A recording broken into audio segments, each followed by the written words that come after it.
السلام عليكم ورحمة الله وبركاته. الحمد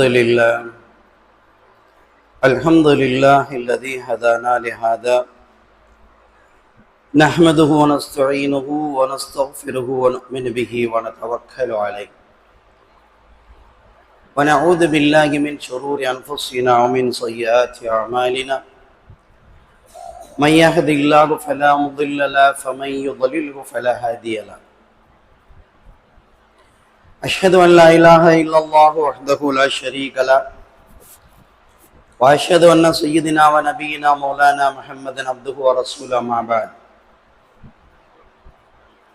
فقد قال الله تبارك وتعالى في محكم تنزيل وفي الفرقان المجيد بعد أعوذ بالله من الشيطان الرجيم بفضل بسم الله الرحمن الرحيم قل إن كنتم تحبون الله فاتبعوني يحببكم الله يغفر لكم ذنوبكم إن الله غفور رحيم. صدق الله العلي. رب اشرح لي صدري ويسر لي أمري واحلل عقدة من لساني ويفقهوا قولي ربي زدني علما وارزقني فهما. اللهم صل على سيدنا محمد طب القلوب دوائها وعافية الأبدان وشفائها ونور الأبصار وضيائها وعلى آله وصحبه وبارك وسلم عليه. புகழ் அனைத்தும் அல்லாஹ் ஒருவனுக்கே உரித்தாகட்டுமாக. அவருடைய ஸலாத்தும் சலாமும் கருணையும் ஈடேற்றமும் நமது நாயகம் நற்குணத்தின் தாயகம் நபிகளங்கள் பெருமானார் ரசூலே அக்ரம் தாஜிதாரே மதீனா சர்வரே காயினார் ஸல்லல்லாஹு அலைஹி வஸல்லம் அவர்கள் மீதும் அவர்களுடைய தோழர்கள், குடும்பத்தினர்கள், ஸஹாபாக்கள், தாபீன்கள், தபா தாபீன்கள், சுஹதாக்கள், அவுலியாக்கள், குறிப்பாக மூமின்களான முஸ்லிம்களான நம் அனைவர் மீதும் இன்றும் இனி என்றும் நின்று நிலவட்டுமாக. சங்கைக்கும் மரியாதைக்கும் உரிய அல்லாஹுவின் நல்லடியார்களே, இஸ்லாமிய மாதங்களிலும் நாட்களிலும் சில நாட்களை சில மாதங்களை விட சில நாட்களை விட அல்லாஹு தஆலா சிறப்பாக்கி தந்திருக்கிறார். ஒவ்வொரு நாளுக்கும் ஒரு குறிப்பை தந்து ஒரு சிறப்பை தந்து அதற்கு ஒரு காரண காரியங்களையும் அல்லாஹ் ஏற்படுத்தி தந்திருக்கிறார். அந்த வகையில் இன்னும் 2-3 நாட்களில் இன்ஷா அல்லாஹ் நாம் சந்திக்க இருக்கிற ஒரு மாதத்திற்கு பெயர் ரபியுல் அவ்வல். இந்த உலகத்திற்கே வசந்தத்தை கொண்டு வந்த சர்க்குண நபி ஸல்லல்லாஹு அலைஹி வஸல்லம் அவர்கள் பிறந்த மாதம் இந்த ரபியுல் அவ்வலுடைய மாதம். எனவேதான் இந்த மாதத்திற்கு அரபியிலே இப்படி பெயர் வைத்திருக்கிறார்கள், வசந்தத்தின் துவக்கம். இது அறியாமைகளை எல்லாம் அழிக்க வந்த ரசூலுல்லாஹி ஸல்லல்லாஹு அலைஹி வஸல்லம் பிறந்த மாதம். மூட நம்பிக்கைகளை எல்லாம் நிறுத்தி வைப்பதற்காக வேண்டி அல்லாஹ்வுடைய அருட்கொடையாக இந்த பூமியிலே வந்துதித்த பெருமானார் ஸல்லல்லாஹு அலைஹி வஸல்லம் பிறந்த மாதம். உண்மையிலேயே இந்த ரபியுல் அவ்வல் மாதம் என்பது முஸ்லிம்களுக்கு கிடைத்திருக்கிற மிகப்பெரிய பொக்கிஷம். வேற யாருடைய பிறந்த நாளையும் கொண்டாடுறதுக்கு அனுமதி இல்லை. ஆனா இன்னைக்கு உலகத்துல அலங்கோலமான சில விஷயங்கள்லாம் நடக்குது. கிழடு கட்டையெல்லாம் நாளைக்கு கபிரிஸ்தான் வாவான்னு சொல்றாள், கேக்கு வெட்டி கொண்டாடிட்டு இருக்கான். நாளைக்கு கபிரிஸ்தானுக்கு வாவான்னு சொல்லப்படக்கூடிய அந்த மாதிரி ஆளுகளை என்ன சொல்லுது, 79வது பிறந்த நாள் விழா, 80வது பிறந்த நாள் விழா. பிறந்த நாள் என்பது கொண்டாடுவதற்கு யாருக்குமே எப்பவுமே நமக்கு இஸ்லாத்துல அனுமதியே கிடையாது. என் பெருமானார் ஸல்லல்லாஹு அலைஹி வஸல்லம் அவர்களுடைய நாளை அவர்கள் கொண்டாடவில்லை. அவர்களுடைய அந்த சிறப்பை கவனித்து, வெகுமதியை கவனித்து நாம் கொண்டாடுகிறோம். ஏனென்றால் அல்லாஹ் சொன்னால் லவுலாக்க லமா ஹலகுத்துல் அஃப்லாக்க, நபிய உங்களை படைக்கலன்னு சொன்னா சொர்க்கம் இல்லை, நரகம் இல்லை, பூமி இல்லை, வானம் இல்லை. உங்களை படைத்ததற்கு பிறகுதான் இது அத்தனையும் படைத்தேன் என்று சொன்னதான். எனவே அவ்வளவு சிறப்பிற்குரிய இன்னும் ஒரு அறிவிப்பிலே வருகிறது, ஹஜ்ரத் ஆதம் அலைஹிஸ்ஸலாத்து வஸ்ஸலாம் அவங்கள அல்லாஹ் படைக்கிறான். ஆதம் அலைஹிஸ்ஸலாத்தை அல்லாஹ் படைக்கிறான். பூமியின் 7 இடங்களில் இருந்து மண் சேகரித்து கொண்டு வர சொல்லி அத்தனை மண்ணையும் தன்னுடைய ஜமாலியத்துடைய அந்த கரங்களால் அதை குழைத்து ஆதம் அலைஹிஸ்ஸலாம் அவர்களை உருவமாக உருவாக்கி அன்று ஹஜ்ரத் ஆதம் அலைஹிஸ்ஸலாம் கண் திறந்து பார்க்கிறாங்க, சொர்க்கத்து வாசல்ல லா இலாஹ இல்லல்லாஹ் முஹம்மது ரசூலுல்லாஹ்னு எழுதி. அப்ப ஹஜ்ரத் ஆதம் அலைஹிஸ்ஸலாம் கேட்டாங்க, யா அல்லாஹ், இதுவரைக்கும் நீ யாரையுமே படைக்கல, என்னையத்தான் முதல்ல படைச்சிருக்கிறா. ஆனால் அங்கே சுவனத்தின் வாசலில் ஒரு பெயர் எழுதப்பட்டிருக்கிறதே, யார் என்பதாக கேட்ட பொழுது அல்லாஹ் சொன்னா, அவர்தான் உங்களுடைய பரம்பரையில் கடைசியாக வந்து பிறக்க போகிற முஹம்மது ஸல்லல்லாஹு அலைஹி வஸல்லம். அவருடைய உயர்வு என்னவென்று சொன்னால், எல்லா நாளை விட, எல்லா நபிமார்களை விட உயர்ந்தவர். வர்றது என்னமோ கடைசியில, ஆனா எல்லா நபியை விட உயர்ந்தவராக என்ன செய்வாரு, இந்த பூமியில அவர் இருப்பார். எல்லா நபிமாரை விடையும் வாழ்நாள் ரொம்ப கம்மி. ஹஜ்ரத் இப்ராஹிம் அலைஹிஸ்ஸலாம் அவர்களுக்கு கிட்டத்தட்ட 500-600 வருஷம் வயசு. நூஹ் அலைஹிஸ்ஸலாம் நமக்கெல்லாம் தெரியும், அல்ஃபுன் இல்லா ஹம்சீன, 1000க்கு 50 கம்மி, 950 வருஷம் அவங்க வயசு. மூசா அலைஹிஸ்ஸலாம் காலத்துல 300-400 வயசு வாழ்ந்திருக்கிறாங்க. ஆனா பெருமானார் ஸல்லல்லாஹு அலைஹி வஸல்லம் அவருடைய வயது வெறும் 63 ஆண்டுகள். குறைந்த வயதில் அதிக நன்மை கொடுக்கப்பட்ட நபி என் பெருமானார் ஸல்லல்லாஹு அலைஹி வஸல்லம் அவர்கள் தான். எனவே அவர்களுடைய உயர்வு இந்த உலகத்தில் எல்லோருக்குமே அவர்கள் சொர்க்கத்திற்கு பரிந்துரை செய்யக்கூடிய நபி. இன்னைய காலத்துல ரசூலுல்லாஹி ஸல்லல்லாஹு அலைஹி வஸல்லம் அவர்களை புகழ வேண்டும், அவர்கள் மீது புகழ் மாலை சூட வேண்டும், அவர்களை பின்பற்ற வேண்டும், அவங்கள பின்பற்றினாதான் நமக்கு சொர்க்கம் அப்படின்னு எல்லாம் சொல்லப்பட்டிருக்கிற இந்த காலத்தில் பெருமானார் ஸல்லல்லாஹு அலைஹி வஸல்லம் அவர்களை கூட மரியாதை கொடுக்காத மனிதர்களும் இன்றைக்கு வாழ்கிறார்கள். ரசூலுல்லாஹி ஸல்லல்லாஹு அலைஹி வஸல்லம் அவர்களைத்தான் என்ன செய்யணும், ஹதீஸிலே ரசூலுல்லாஹ் சொல்லி இருக்கிறாங்க, லா யுமினு அஹதுக்கும் ஹத்தா அகூன ஹப்ப இலைஹி மின் வாலிதிஹி வ வலதிஹி வன்னாசி அஜ்மஈன். நீ மத்தவங்க மேல தூசி பறக்குமேங்க, தூசி தொழுற இடத்துல பறக்கும்.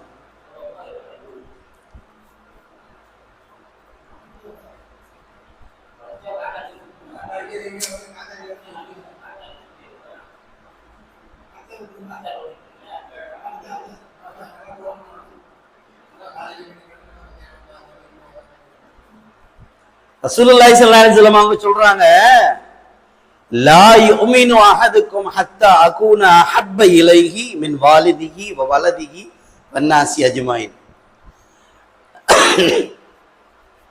ரசூலுல்லாஹ்வை எவ்வளவு நேசிக்கணுமா, நம்மை பெற்றெடுத்த தாய் தந்தையை விட, நமக்கு பிறந்திருக்கிற பிள்ளைகளை விட, இந்த உலகத்தில் நாம் யாரையெல்லாம் நேசிக்கிறோமோ எல்லோரையும் விட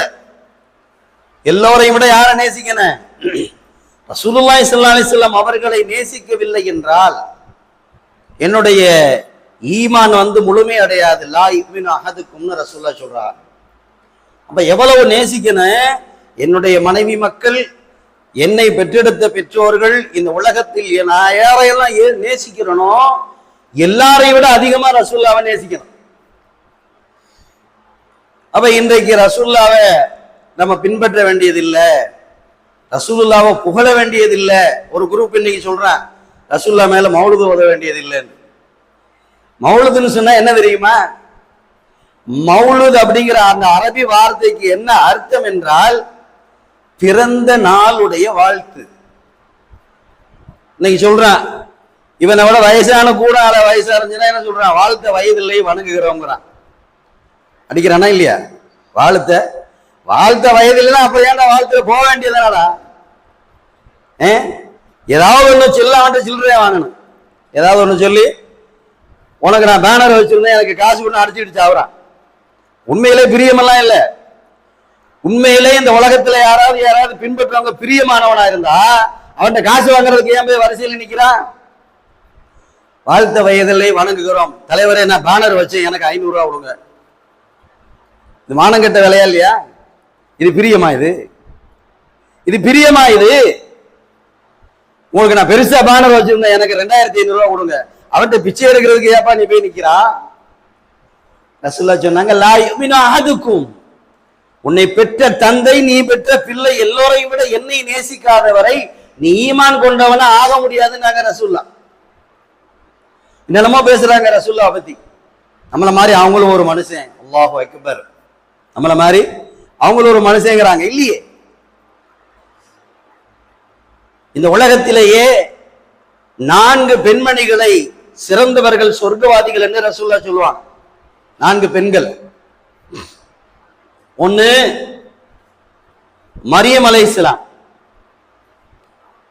இன்னொன்று ஆசியா அம்மா, 3வது ஹதீஜா ரலியல்லாஹு அன்ஹா, 4வது ஃபாத்திமா, ரசூலுல்லாஹ்வுடைய மக ஃபாத்திமா. இந்த 4 பெண்மணிகளை சொர்க்கத்தின் பெண்மணிகள் என்பதாக ரசூலுல்லாஹி ஸல்லல்லாஹு அலைஹி சொல்றாங்க. ஏன் இந்த 4 பெண்மணிகளை பத்தி ரசூலுல்லாஹ் இதை சொல்றாங்கன்னு சொன்னா, இந்த 4 பெண்மணிகளும் நபியோடு தொடர்புடையவங்க. மரியம் அலைஹிஸ்ஸலாம் ஈசா அலைஹிஸ்ஸலாத்தை பெற்றெடுத்த தாய், அதனால இன்னைக்கு அன்னை மரியம்னு சொல்றாங்க, மேரின்னு சொல்லுவாங்க இல்லையா? அப்ப அவர்கள் ஈசா அலைஹிஸ்ஸலாம் அவர்களை பெற்றெடுத்த தாய் மரியம், அவர்களை எல்லாம் சொர்க்கவாதின்னு ரசூலுல்லாஹ் சொன்னாங்க. சரி, அவங்க ஒரு நபியை பெற்றாங்க. சரி, இரண்டாவது வர்றாங்களே ஆசியா அம்மா, அவங்க ஒரு காஃபிருடைய மனைவி, ஃபிரௌனுடைய மனைவி. ஃபிரௌனுடைய மனைவிக்கு எப்படி சொர்க்கம் கிடைக்கும்? ஃபிரௌனு காஃபிர். மூசா அலைஹிஸ்ஸலாத்தை எதிர்த்தது மட்டும் இல்லாம நான் தான் அல்லாஹ்னு சொன்ன ஒரு கட்டத்துல. அப்படிப்பட்ட ஃபிரௌனுடைய மனைவி ஆசியா அம்மாவை சொர்க்கவாசின்னு ரசூலுல்லாஹ் ஏன் சொல்றாங்கன்னு சொன்னா, மூசா அலைஹிஸ்ஸலாம் பிறந்த காலத்துல ஃபிரௌன் ஆம்பளை பிள்ளைய பூரா கொல்ல சொன்னான். மூசா அலைஹிஸ்ஸலாத்துடைய அம்மா இந்த பிள்ளையை பெற்றெடுத்துட்டு, ஆஹா ஃபிரௌன் எல்லா ஆம்பளை பிள்ளையும் கொல்றானே, என்ன செய்யறது? அப்ப அந்த பிள்ளைய ஒரு மூங்கில் தொட்டியில வச்சு ஆத்துல விட்டுற சொல்லி அல்லாஹ்வுடைய கட்டளை. ஃபிரௌன் மூசாவுடைய தாய் அந்த பிள்ளைய தொட்டியில குளத்துல ஆத்துல விட்டுட்டாங்க. அந்த தண்ணி, அந்த மூங்கில் தொட்டி அப்படியே மிதந்துகிட்டே ஃபிரௌனுடைய அரண்மனைக்குள்ள வந்துருச்சு. ஃபிரௌனுடைய அரண்மனையுடைய பெண்கள்லாம் குளிக்கிற பகுதியில அந்த ஆத்துல அந்த தொட்டி வந்துருச்சு. வந்த உடனே அங்கே குளிச்சுக்கிட்டு இருந்தவங்க எல்லாம் எடுத்துட்டு போய் ஆசியா அம்மாட்ட கொடுத்தாங்க, ஃபிரௌனுடைய மனைவிட்ட. ஆசியா அம்மா அந்த பிள்ளைய தூக்கி கொஞ்சி சொன்னாங்க, இது சாதாரண பிள்ளையா தெரியல, இது அல்லாஹ்வுடைய அருள் பெற்ற பிள்ளையா தெரியுது, இத ஃபிரௌனுடைய கண்ணில் பற்றாம பாத்துக்கங்க, பார்த்தா கொன்றுவான். யார்? அவ புருஷன் தான். ஆசியா அம்மா சொன்னாங்க, என் புருஷன் கண்ணில் பற்றாம பாதுகாத்து வளர்த்திருக்க, இந்த பிள்ளை சாதாரண பிள்ளை இல்லைன்னு சொல்லி அந்த பிள்ளைக்கு பாதுகாப்பு கொடுத்த காரணத்தினால் ஆசியா அம்மா ஒரு காஃபிருடைய மனைவியாக இருந்து கூட ரசூலுல்லாஹ் சொர்க்கவாதின்னு சொன்னாங்க. இது 2வது பெண்ணு. 3வது பெண்ணு ஹதீஜா ரலியல்லாஹு அன்ஹா, ரசூலுல்லாஹ்வுடைய மனைவி, முதல் மனைவி. ஏன் அவங்களுக்கு மட்டும் சொர்க்கம்? உலகத்தில் முதல்ல ரசூலுல்லாஹ் தன்னை நபின்னு சொன்ன உடனே ஹதீஜா அம்மாவுக்கு 40 வயசு, ரசூலுல்லாஹ்வுக்கு 25 வயசு, 15 வயசு கூட. ரசூலுல்லாஹ்வோட ஹதீஜா அம்மாவுக்கு 15 வயசு கூட. அந்த ஹதீஜா அம்மா ரசூலுல்லாஹ் சொல்றாங்க, நான் தான் அல்லாஹ்வுடைய நபின்னு சொல்லி அறிவிக்கப்பட்டிருக்கேன்னு சொன்ன உடனே ஹதீஜா அம்மா எதையுமே யோசிக்கல. நான் இங்கே கேட்கிறேன், இங்கே கேட்கிறேன், நம்ம தாய்மாரெல்லாம் கேட்பாங்கல்ல, நான் சுத்தமான தங்கம், இரி கேட்டுட்டு வர்றேன் பாக்க, இரி கேட்டுக்கிட்டு வர்றேன், அங்கே இடம் விற்கிறேன், நான் இரி இந்த ஐசா காட்டையும் ஆமீனா காட்டையும் கேட்டு வர்றேன் பாக்க. அந்த அக்கா கெடுத்துப்படும், இது வாங்காதடி, அவன் ஏமாத்துறேன் அப்படி. அந்த மாதிரி ஹதீஜா அம்மா அங்கே கேட்கிறேன் இங்கே கேட்கிறேன்னு சொல்லல. முகமது நபி ஸல்லல்லாஹு அலைஹி வஸல்லம் அல்லாஹ்வுடைய நபின்னு சொன்ன உடனே ஹதீஜா அம்மா சொன்னாங்க, அஷ்ஹது அன்னக ரசூலுல்லாஹ், நீங்க அல்லாஹ்வுடைய தூதர்னு நான் சாட்சி சொல்றேன். நான் அந்த ஒரு விஷயத்தை தேர்ந்தெடுத்த அல்லாஹ் ஹதீஜா அம்மாவுக்கு சொர்க்கம். தன்னுடைய 80 கோடி சொத்துக்களை ரசூலுல்லாஹ்வுடைய பதியில கொடுத்தாங்க. ரசூலுல்லாஹ் அவ்வளவு செலவழிச்சாங்க. ஹதீஜா அம்மா மௌத்தாகும் போது கஃபனுக்கு துணி இல்லை. 80 கோடி டாலர் சொத்து. இன்னைக்கு யாராவது வீட்டுல மனைவிமார்கள் கணவன் கேட்கிறான்னு சொல்லி வீட்டுல உள்ள சொத்தெல்லாம் கொடுப்பாங்களா? பிச்சு போடுவோம், பிச்சு. உங்க அத்தாவோட சொத்துல இருந்து எடுத்து செலவழி. ஏன் மட்டும் எங்க அத்தா கொடுத்தது, எனக்கு போட்ட டாலர் செயின், சங்கிலி, கழுத்து அத்துக்கிறாத அக்கிற மாதிரி போட்டிருக்கிற தோடு, மவுத்து வரைக்கும் இருக்கணும், செலவழிக்க கூடாது. செலவழிச்சிட்டாக்க அது 50 வயசா இருந்தாலும் 60 வயசா இருந்தாலும் சரி, அத்தா அம்மாட்ட போய் ரிப்போர்ட் பண்ண வேண்டியது. அத்தா அம்மா நீங்க எனக்கு போட்டு கட்டி கொடுத்தீங்க, அம்மட்டே அழிச்சுட்டேன் சொல்றாங்களா இல்லையா? இதெல்லாம் ஹதீஜா அம்மா சொல்லல. ரசூல்லா தன்னுடைய கணவர் தன்னை நபின்னு சொன்ன உடனே அஷ்ஹது அல்லா இலாஹ இல்லல்லாஹ்னு சொன்னாங்க. அதனால அவங்களுக்கு சொர்க்கம். 4வது பெண் யாரு? ஃபாத்திமா, ரசூல்லாவுடைய மக, 7 வயசு. ரசூல்லா காபால தொழுதுகிட்டு இருப்பாங்க. ஒட்டகத்தினுடைய அந்த குடல் சாணி அம்பட்டையும் கொண்டு வந்து ரசூல்லா மேல போட்டுருவாங்க. எந்திரிக்க முடியாம ரசூல்லா செய்தாலே இருப்பாங்க. ஃபாத்திமா 7 வயசு அங்க இருந்து பார்த்துட்டு வந்து அத்தனையும் தள்ளி விட்டுட்டு ரசூல்லா தொழுகிறதுக்கு உதவி செஞ்சாங்க. ஃபாத்திமா அவர்களுக்கு சொர்க்கம். இந்த 4 பெண்மணிகளுக்கு சொர்க்கம். ஏன்? நபிமார்களோடு தொடர்பில் இருந்தவர்கள். அப்ப நபிமார்கள் விஷயத்துல நமக்கு நல்ல எண்ணம் இருக்கணும். அவங்கள புகழாட்டியும் பரவாயில்ல, பேசாம இருந்தா போதும். அன்னைக்கு சொன்னாங்கல்ல, தாயிஃப்லயும் மக்காவுடைய காபிர்களும் சொன்னாங்கல்ல, உங்கள்ட்ட அப்படி என்ன விசேஷமா இருக்கு, எங்களை மாதிரி தானே நீங்களும் அப்படின்னாங்க ரசூலுல்லாஹ் பார்த்து. என்ன சொன்னா? நீங்களும் எங்களை மாதிரி சாதாரண ஆள் தானே, நபியா அனுப்புறதுக்கு அல்லாஹ் உன்னை தவிர வேற யாரும் கிடைக்கலையா கேட்டான். நபி ஸல்லல்லாஹு அலைஹி வஸல்லம் அவர்கள் அவ்வளவு தன்னை வார்த்தையிலும் வாய்மையாளராக, செயல்களிலும் நம்பிக்கையாளராக காமிச்சாங்க. ஒரு பெரிய சபையில கிட்டத்தட்ட 1,00,000 பேருக்கு மேல இருக்கிற சபையில ரசூலுல்லாஹி ஸல்லல்லாஹு அலைஹி வஸல்லம் அவர்கள் தன்னை நபின்னு சொல்லும் போது அங்க இருந்தவெல்லாம் கேட்டான், மக்கால உள்ளவெல்லாம், அவங்க கூட பிறந்தவங்க, சிச்சா பெரித்தா, அண்ணன் மகேஞ்சா, இந்த மாதிரி எல்லாமே குடல்வாய் சொந்தங்கள் தானே. எல்லாருமே கேட்கிறாங்க, முகமதே ஸல்லல்லாஹு அலைஹி வஸல்லம் 40 வருஷமா எங்களோட தானே இருந்தா, எங்களோட தான் ஆடு மேய்ச்சிருக்கிற, விவசாயம் பண்ணி இருக்கிற, பேரிச்சம்பழ தோட்டத்தில் நின்று இருக்கிற, நீ நபின்னு சொல்றதுக்கு உங்ககிட்ட என்ன அட்டாச்சி இருக்கு, என்ன ஆதாரம் இருக்குன்னு கேட்டான். எல்லாரும் கேட்கறதான். நம்மள ஒருத்தருக்கு விசேஷமா வந்துச்சுன்னா ஏத்துக்கிற மாட்டான். அதுக்கு என்ன ஆதாரம்னு கேட்பான், அதுக்கு என்ன ப்ரூஃப்னு கேட்பான். அன்னைக்கே கேட்டான் மக்காவில், நீ நபின்னு எங்களோட தான் இருந்திருக்கிற, எத்தனை வருஷம்? பிறந்து 40 வருஷமா.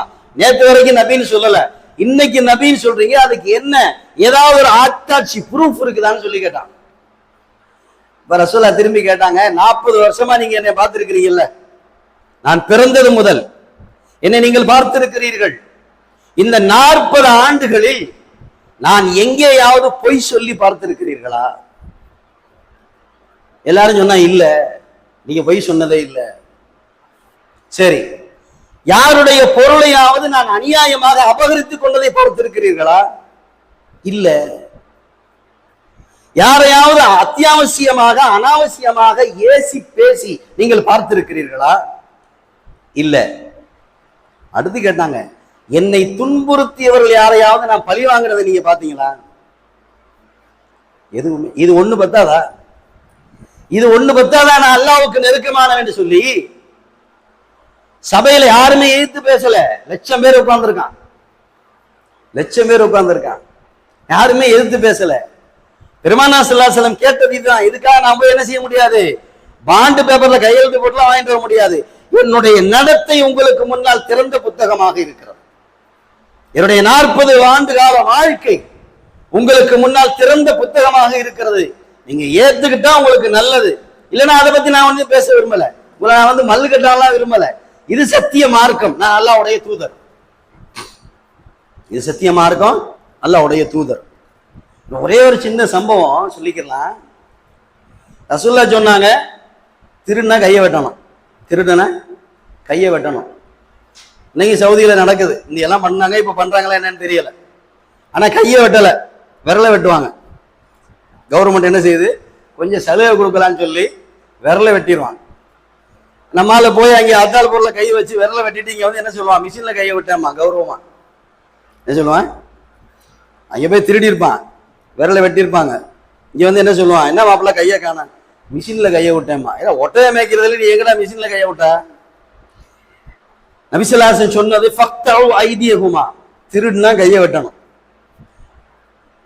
ஒரு தடவை ரசூலுல்லாஹ் எல்லாருக்கும் முன்னாடி உட்கார்ந்து இருக்கிறாங்க. ஒரு யூதன் வர்றான். வரும்போது அவனுடைய ஒரு கையில ஒட்டகம், இன்னொரு கையில ஒரு முஸ்லிம் சஹாபி ரசூலுல்லாஹ்வுடைய தோழர், 2 பேரையும் பிடிச்சுக்கிட்டே வந்தான். வந்து நபி ஸல்லல்லாஹு அலைஹி வஸல்லம் அவங்கள்ட்ட வந்து ஒரு குற்றத்தை தாக்கல் செய்கிறான். என்ன சொல்றான்? இதோ இருக்கிறத இந்த ஒட்டகம் எனக்கு சொந்தம், ஆனா இந்த ஒட்டகத்தை உன்னுடைய தோழர் இந்த முஸ்லிமானவர் திருடிக்கிட்டாரு, அதுக்காக உங்கள்கிட்ட கொண்டு வந்து நான் வந்து என்ன செய்யறேன், இதை நீங்க விசாரிக்கணும்னு சொல்றேன், இந்த ஒட்டகம் எனக்கு சொந்தமானது அப்படின்னு யூதர் சொல்றான். அப்ப ரசூலுல்லாஹி ஸல்லல்லாஹு அலைஹி வஸல்லம் அவர்கள் கேட்டாங்க, நீ சொன்ன இந்த தகவலுக்கு சாட்சி இருக்கான்னு கேட்டான். நீ சொல்ற இந்த தகவலுக்கு சாட்சி இருக்கிறதா அப்படின்னு சொல்லி யூதன்ட்ட கேட்டாங்க. யூதன் நான் சாட்சி கொண்டு வரேன்னு சொல்லிட்டு வெளியில போனா கொஞ்ச நேரத்துல 4 பேரை கூட்டு வந்துட்டான். எல்லாம் சரி பண்ணிட்டான். இன்னைக்கு சரி பண்றாங்கல்ல, எல்லாம் அதானங்க. உண்மை பொய்யெல்லாம் அலசி பார்க்கறது இல்ல, குற்றவாளி நிரபராதி எல்லாம் பார்க்கறது இல்ல, எங்க டப்பு இருக்கோ அங்கே முடிஞ்சு விஷயம் முடிஞ்சு. அவன் என்ன பண்ணான், போய் 4 சாட்சியை ரெடி பண்ணா, காசு கொடுத்தா, கூப்பிட்டு வந்துட்டான். அந்த 4 பேர் வந்து சொன்னாங்க, இந்த ஒட்டகம் இவருக்கு தான் சொந்தம், எங்களுக்கு தெரியும்னா. என்ன செய்வீங்க? நபி ஸல்லல்லாஹு அலைஹி வஸல்லம் தெரியும், என்னுடைய தோழர்கள் தவறு செய்ய மாட்டார்கள், முஸ்லிம்கள் தவறு செய்ய மாட்டார்கள், பொருளை எடுக்க மாட்டார்கள் என்று தெரியும். ஆனா சந்தர்ப்பமும் சூழ்நிலையும் அவருக்கு சாதகமா இல்ல, சஹாபிக்கு சாதகமா இல்ல, இந்த யூதனுக்கு சாதகமாகத்தான் இருக்கிறது. அவன் பொய் சொல்கிறான் என்று தெரியும், இருந்தாலும் முடியல. சாட்சி 4 பேரும் சொல்றான், அவருக்கு தான் சொந்தம் இந்த ஒட்டகம், நான் பார்த்தேங்கிறான். ஏன்னா வேலை செய்யுது. என்ன செய்யறது? ரசூலுல்லாஹ் தீர்ப்பு சொல்லிட்டாங்க, ஒட்டகம் உனக்கு தான் சொந்தம், நீ எடுத்துட்டு போகலாம். அதுக்கு அடுத்து என்ன செய்யற தீர்ப்பு? திருடினவனுக்கு கையை வெட்டணும், திருநாளுக்கு கையை வெட்டணும். திருடினது யாரு? சஹாபி, ரசூலுல்லாஹ்வுடைய தோழர், ஒரு முஸ்லிம். அப்ப அந்த ஒரு தீர்ப்பை செய்கிறார்கள். ரசூலுல்லாஹி ஸல்லல்லாஹு அலைஹி வஸல்லம் கையை வெட்ட சொல்லி கர்ராஸ்ன்னு சொல்லி அந்த வெற்றவரை வர சொல்லிட்டாங்க. அவர் நீளமான கத்தியை கொண்டு வந்துட்டார். கை வெட்டுறதுன்னா இதுவரைக்கும் வெட்டுறது. அப்ப ரசூலுல்லாஹ் சொன்ன கை வெட்டுறதுன்னா அதுதான், விரல் வெட்டுறதுலாம் இல்லை. இன்னைக்கு சவுதியில நகம் வெட்டுறான். என்ன, கையை வெட்டுறதுக்கு ஆள் வந்தாச்சு. அப்ப அந்த சஹாபி சொன்னாங்க, யா ரசூலுல்லாஹ், உங்களுடைய தீர்ப்பை நான் மதிக்கிறேன், உங்களுடைய வார்த்தைக்கு மறு வார்த்தை பேசுவதற்கு உலகத்துல எவனுக்கும் தகுதி இல்லை, உங்களுடைய தீர்ப்பை நான் மதிக்கிறேன். ஆனால் நீங்க இந்த 4 பேர்ட்ட விசாரிச்ச மாதிரி, ஒட்டகத்திட்டையும் கொஞ்சம் கேளுங்க. எல்லாரும் சிரிக்கிறான். ஒட்டகத்திட்ட எப்படிரா கேட்கிறது, அது எப்படிரா பேசு? அவன் காசு கொடுத்து ஆளை கூட்டு வந்துட்டான்ல, 4 பேரை காசு கொடுத்து சரி பண்ணி ஆளை கூட்டு வந்துட்டான், அது எப்படிரா பேசு? சரி கேளையா, பார்த்துக்கிறோம் அப்படின்னு நபி ஸல்லல்லாஹு அலைஹி வஸல்லம் அவர்கள் ஒட்டகத்திடம் கேட்டார்கள், சொல் ஒட்டகம் நீ யாருக்கு சொந்தம்? ஒட்டகம் முதல்ல சொன்னது, அஷ்ஹது அல்லா இலாஹ இல்லல்லாஹ் வ அன்னக ரசூலுல்லாஹ், நீங்கள் அல்லாஹ்வுடைய தூதர் என்று நான் சாட்சி சொல்லுகிறேன், நான் இந்த முஸ்லிமுக்கு சொந்தமானவன். இந்த யூதனும் பொய் சொல்லுகிறான், அவனோட அந்த சாட்சிகள் 4 பேரும் பொய் சொல்றாங்க. ஒட்டகம் பேசிச்சு. எல்லாரையும் முடிவு பண்ணி ஒட்டகம் அவருக்கு தான் சொந்தம், நீ போயான்னு சொல்லி யூதனை விரட்டி விட்டுட்டு இவர்கிட்ட கேட்டாங்க, ரசூலுல்லாஹி ஸல்லல்லாஹு அலைஹி வஸல்லம் அவர்கள், என்ன நடந்தது? ஒட்டகம் பேசிச்சு, அதுக்கும் இந்த தீர்ப்புக்கு இடையில என்ன நடந்துச்சு, நீங்க என்ன செஞ்சீங்க? யா ரசூலுல்லாஹ், நான் அல்லாஹ்விடம் மனதிற்குள்ளாக மானசீகமாக பேசினேன், யா அல்லாஹ், உன்னுடைய நபி தீர்ப்பு செஞ்சிருக்காங்க, அதுல நான் பொய் சொல்ல முடியாது. ஆனா உனக்கு தெரியும் உண்மை என்னன்னு சொல்லி அல்லாஹ்வுக்கு தெரியும். உன்னிடம் நான் முறையிடுகிறேன், நான் இந்த குற்றத்திலிருந்து நிரபராதின்னு சொல்லி சொல்லப்படணும். என் கை வெட்டப்படுறதை பத்தி நான் கவலைப்படல. என் கை வெட்டப்பட்டு விட்டால் நாளை வீதியில் நான் நடந்து செல்லும் பொழுது என்னுடைய பிள்ளைகளிடத்திலே இந்த ஊர் மக்கள் சொல்வார்கள், திருடனுடைய பிள்ளை போகிறார் என்று சொல்வார்களே, அது எனக்கு மனசுக்கு சங்கடமா இருக்கே. அல்லாஹ், நீ தான் இதுக்கு தீர்ப்பு சொல்லணும்னா அல்லாஹ் சொன்னா, பயப்படாத, அந்த ஒட்டகத்தை பேச சொல்லு, நபிட்ட நான் சொல்ல சொல்றேன். அதுக்கப்புறம் தான் அவர் சொல்றாரு, ஒட்டகத்திட்ட கேளுங்கன்னு சொல்லி. அப்ப அவர் திரும்ப ரசூலுல்லாஹ் கேட்டாங்க, நீ விசேஷமா ஏதாவது அமல் செய்கிறீங்களான்னு கேட்டாங்க. விசேஷமா ஏதாவது அமல் செய்கிறீங்களான்னு கேட்டாங்க. அவர் சொன்னாரு, ஒவ்வொரு நாளும் படுக்கைக்கு போறதுக்கு முன்னாடி படுக்கையில உட்கார்ந்து இன்னைக்கு நான் செய்த செயல்களை பத்தி ஒரு கணக்கு பார்ப்பேன். நன்மை செய்திருந்தால் உனக்கு நன்றி செலுத்துவேன், தீமை செஞ்சிருந்தா உன்கிட்ட மன்னிப்பு கேட்பேன். இது உனக்கே தெரியும். எப்படி? நன்மை செஞ்சிருந்தா நான் உனக்கு நன்றி செலுத்துவேன், தீமை செஞ்சிருந்தா அவன்கிட்ட மன்னிப்பு கேட்பேன். அது மட்டும் இல்லாம தூக்கம் வர்ற வரைக்கும் என்ன செய்வேன், நபி ஸல்லல்லாஹு அலைஹி வஸல்லம் மீது ஸலவாத்து சொல்லிக்கிட்டே இருப்பேன். இந்த ஸலவாத்து தான் என்னை இந்த கேவலத்திலிருந்து காப்பாற்றியதுன்னு சொன்னார். இப்ப நாம யோசிக்கணும், காலையில பல்லு வளர்க்கறதுல இருந்து ராத்திரி படுக்கைக்கு போற வரைக்கும் எத்தனை மணி நேரம் வெட்டியாக இருக்கிறோம் யோசிங்க. ஊரு பலா, உலக பலா, முசீபத்து என்னென்னவெல்லாம் கழுவுறோம். ஒரு ஸலவாத்து 10 ஸலவாத் சொல்லியிருப்போமா? 10 ஸலவாத்து சொல்லியிருப்போமா? பல்லு விளக்குறது படுக்கைக்கு போற வரைக்கும், ராத்திரி படுக்கைக்கு போற வரைக்கும் கிட்டத்தட்ட 14-15 மணி நேரம் இருக்கு. நபி மேல ஸலவாத்து சொல்லலைன்னு சொன்னா நம்மள மாதிரி கேடு கட்டவங்க, துரதிர்ஷ்டவசவாளி, நஷ்டத்திற்குரியவங்க யாருமே இல்லை. போகும்போதே ஓதலாம், வண்டி ஓட்டிட்டு போறோம், இருந்து ஒரு 10 கிலோமீட்டர் போறோம், 10 கிலோமீட்டர் வண்டி ஓட்டும் போது எத்தனை ஸலவாத்து ஓதலாம்? கிட்டத்தட்ட 100 ஓதிடலாம். இந்த ஸலவாத் நம்ம நேரத்தை கழிப்பதற்காக ஓதுகின்ற ஸலவாத் இருக்கிறதே, நம்ம இந்த துனியாலையும் மறு உலகத்திலையும் கேவலங்களில் இருந்து பாதுகாக்கும். வீணான நேரத்தை செலவழிக்காதீங்க. வீணா செலவழிக்கிற ஒவ்வொரு நொடிக்கும் கேள்வி இருக்கிறது. வீணா செலவழிக்க டைம் பாஸ். இன்னைக்கு சின்ன பிள்ளைல இருந்து கிழடு கட்ட வரைக்கும் சொல்றது டைம் போக மாட்டேங்குது. ஏன் டைம் போக மாட்டேங்குது? சுப்ஹானல்லாஹ் சொல்லுங்க, அல்ஹம்துலில்லாஹ் சொல்லுங்க, அல்லாஹ் அக்பர் சொல்லுங்க, நபி மேல ஸலவாத்து சொல்லுங்க.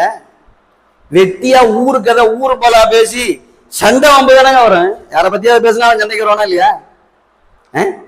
ஏன் அடுத்தவரை பத்தி புறம் பேசி அவங்களுடைய பலாயை நம்ம எடுத்து கட்டிக்கிறணும்?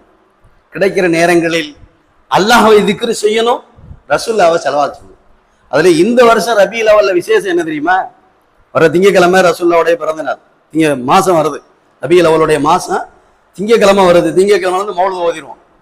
இந்த வருடம் வெகு சிறப்பிற்குரிய நாள் என்னன்னு சொன்னா, ரசூலுல்லாஹ் பிறந்ததே திங்கக்கிழமை தான். அவங்க பிறந்தப்ப ரசூலுல்லாஹ் பிறந்த நாள் என்ன கிழமைங்க சொல்லுங்க? திங்கக்கிழமை தான் ரசூலுல்லாஹ் பிறந்தாங்க. அந்த திங்கக்கிழமையில தான் இப்ப ரபீஉல் அவ்வல் நமக்கு பிறக்க இருக்கிறது. அப்ப இன்ஷா அல்லாஹ் அந்த ரபீஉல் அவ்வலுடைய மாசத்துலயாவது ரசூலுல்லாஹ் மேல ஸலவாத் சொல்லலாமா? வயல்ல இருந்தாலும் சரி, வீட்டுல இருந்தாலும் சரி, வயல்ல இருந்தாலும் சரி, வீட்டுல இருந்தாலும் சரி, வியாபாரத்துல இருந்தாலும் சரி, விவசாயத்துல இருந்தாலும் சரி, நம்முடைய வாய் அல்லாஹ்வுடைய தூதரை பற்றி ஸலவாத் சொல்ல வேண்டும். சொன்னா இவ்வுலகத்திலும் மறு உலகத்திலும் ரசூலுல்லாஹ்வுடைய பிரியம் நமக்கு கிடைக்கும். எல்லாம் அல்லாஹு தஆலா ரசூலுல்லாஹி ஸல்லல்லாஹு அலைஹி வஸல்லம் அவருடைய பிரியத்தை, நேசத்தை, முஹப்பத்தை பெற்ற மக்களாக நம்மை அல்லாஹ் கபூல் செய்வானாக. அஸ்ஸலாமு அலைக்கும் வரஹ்மத்துல்லாஹி வபரகாத்துஹு.